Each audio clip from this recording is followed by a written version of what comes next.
la vie en vrai. Conséquence du changement climatique, les épisodes de sécheresse se multiplient et s'intensifient. Comment y faire face? Qui doit payer les réparations? Pour en parler, nous prenons la direction tout de suite de Chancelade, du côté de la Dordogne. Pascal Serre, bonjour.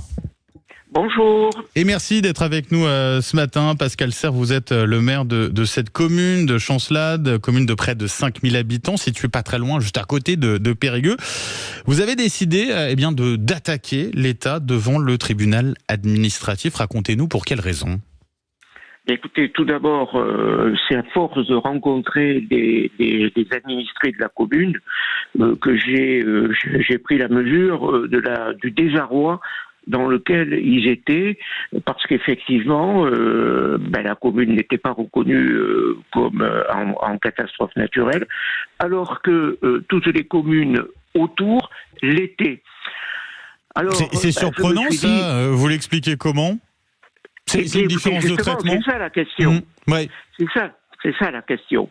Alors, je me suis rapproché de notre cabinet juridique, j'ai examiné un peu la situation, car je pense qu'un maire, avant toute chose, doit accompagner et rassurer ses administrés. Et puis j'ai pris la mesure d'un élément, c'est les critères. Dans les critères d'études, ceux-ci relèvent des années 1990. Oui. Il y a quelques temps.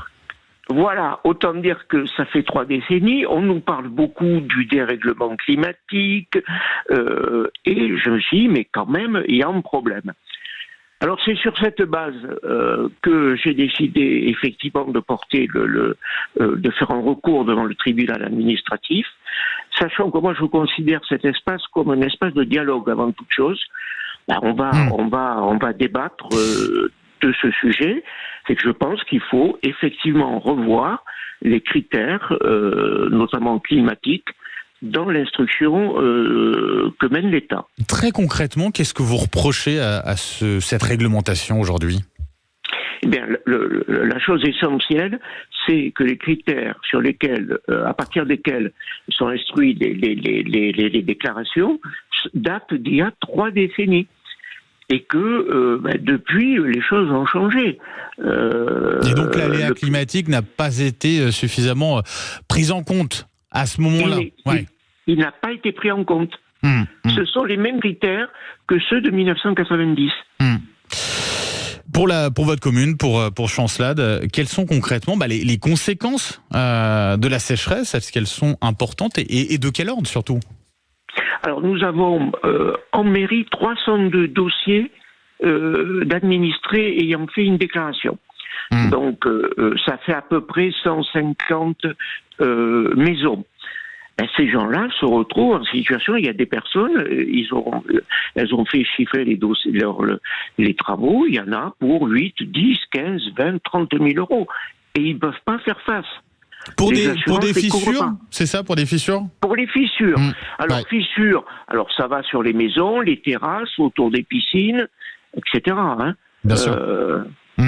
Alors, monsieur le maire, quand on parle de ces fissures, il y a une des conséquences, en tout cas une des causes plutôt, c'est le fait que vous êtes, votre commune, construite sur une zone, sur une terre argileuse. Ça joue également forcément encore plus en période de sécheresse. Ah, tout à fait. Effectivement. Oui, on a une grande partie de la commune qui est en terre argileuse, effectivement.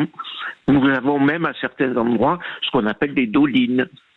C'est quoi ça? Des dolines. Ouais. Voilà.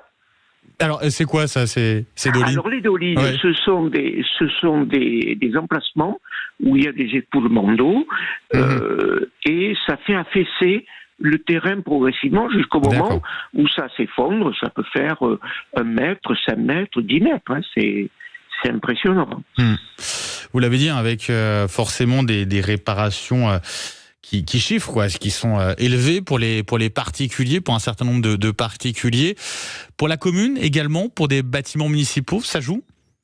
Non. Sur les bâtiments municipaux, on n'a aucune déclaration en cours. Bon, et pour ces particuliers, en cas de classement, en catastrophe naturelle, ça représenterait quoi comme indemnisation? À quelle hauteur?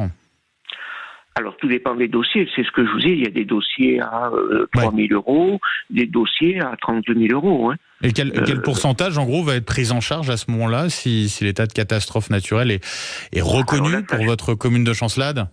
C'est la question piège de la journée du muguet. Je ne peux pas vous dire, je ne sais pas. Bon, on verra cela en tout cas. Voilà. Est-ce que, dernière question, Pascal Serre, est-ce que le fait que la commune soit construite sur un sol argileux, alors en partie, hein, est-ce que ça ne fait pas réfléchir sur éventuellement, sur ces maisons qui présentent des fissures, eh bien de les construire ailleurs ? Est-ce qu'on se pose la question ? Est-ce que les particuliers eux-mêmes se posent la question ? Alors, oui. Ceci étant dit, il y a ce qu'on appelle le plan local d'urbanisme intercommunal, le PLUI, qui a pris en compte, dès le début des années 2000, ces zones à risque. Donc aujourd'hui, elles sont parfaitement identifiées et ne sont généralement pas constructibles.